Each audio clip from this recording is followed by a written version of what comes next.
最近呢，成日都喺視頻度見到我哋展超大盒嘅產品，咁啊忍唔住啦，買啲嚟試下，睇下好唔好食。咁呢個呢，就係佢成日都介紹嘅黑芝麻丸。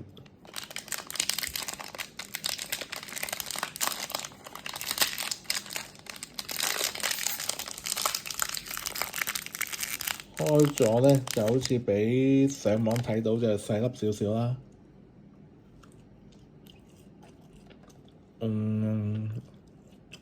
味道都 OK，又唔會好黐牙。咁我覺得都冇乜嘢，都冇乜中計。另外一個呢，就係呢個枸杞原漿，我又試下。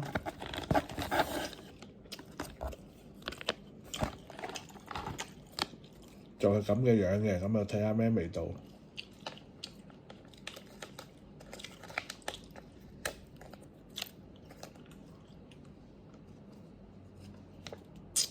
哇，有啲甜得滯，假假地啲味道，但係都能夠接受。